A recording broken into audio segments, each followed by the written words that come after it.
क्या एक बेटी अपने पिता की जमीन या संपत्ति में हकदार होती है?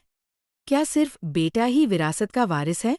2005 के बाद कानून ने क्या बदला? और आज 2025 में बेटी का क्या हक है? नमस्कार, आप देख रहे हैं सत्य 360 यूट्यूब वीडियो चैनल। आज के इस वीडियो में हम बात करेंगे हिंदू उत्तराधिकार अधिनियम के बारे में, जिन्होंने बेटियों को सिर्फ घर का नहीं बल्कि विरासत का अधिकार भी दिया। आरंभ करते हैं हिंदू उत्तराधिकार अधिनियम 1956 का पुराना नियम से। 1956 में जब हिंदू उत्तराधिकार अधिनियम आया था, तो पिता की संपत्ति या पैतृक संपत्ति या संयुक्त परिवार की संपत्ति में सिर्फ बेटे को ही वारिस माना गया। बेटियों को सहदायक का दर्जा नहीं दिया गया था।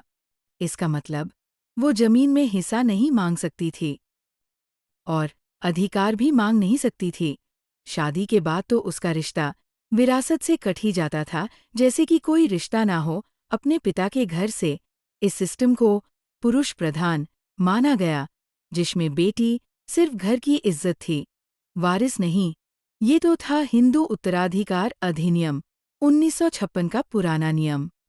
उसके बाद आया 2005 का क्रांतिकारी संशोधन, सितंबर 2005 का एक धमाकेदार फैसला, हिंदू उत्तराधिकार अधिनियम 2005, जहां बेटियों को भी वही समान अधिकार मिला जो बेटों को था।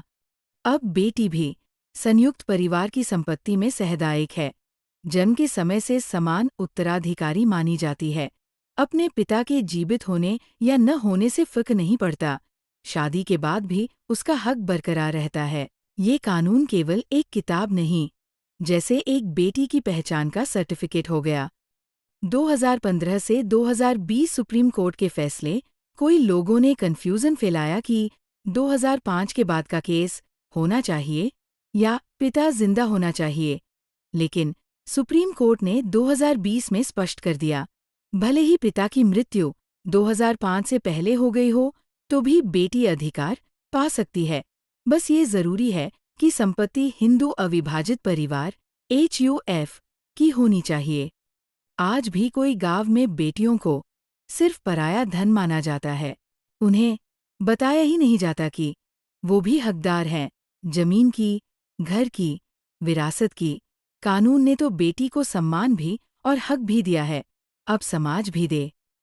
याद रखने योग्य एक महत्वपूर्ण सूचना, हिंदू उत्तराधिकार अधिनियम सिर्फ हिंदुओं, बौद्धों, जैनियों और सिखों पर लागू होता है। बेटी का हक, पैतृक संपत्ति, स्वर्जित संपत्ति अगर पिता का वसीयत नहीं है, विवाहित बेटी या अविवाहित बेटी, दोनों बेटियां पैतृक संपत्ति प्राप्त करने की योग्य है। एक कानूनी सलाह, अगर आप बेटी हैं या किसी बेटी का हक दबाया गया है, तो एक कानूनी नोटिस भेजकर अपना हिस्सा मांग सकती हैं। पार्टीशन सूट फाइल किया जा सकता है। वसीयत न होने पर बराबर का हिस्सा मिल सकता है। ये वीडियो सिर्फ कानून की बात नहीं करता, ये बेटी के अधिकार, उसके अपमान और उसके सम्मान की बात करता है। अगर आप भी चाहते हैं कि सबको अपना हक मिले, तो इस वीडियो को लाइक करें, कमेंट करें और अपने दोस्तों, रिश्तेदारों को शेयर जरूर करें। ऐसे ही कानूनी जानकारी और जीवन मार्गदर्शन के लिए चैनल को सब्सक्राइब करना ना भूलें। वीडियो को अंतिम तक देखने के लिए बहुत बहुत धन्यवाद।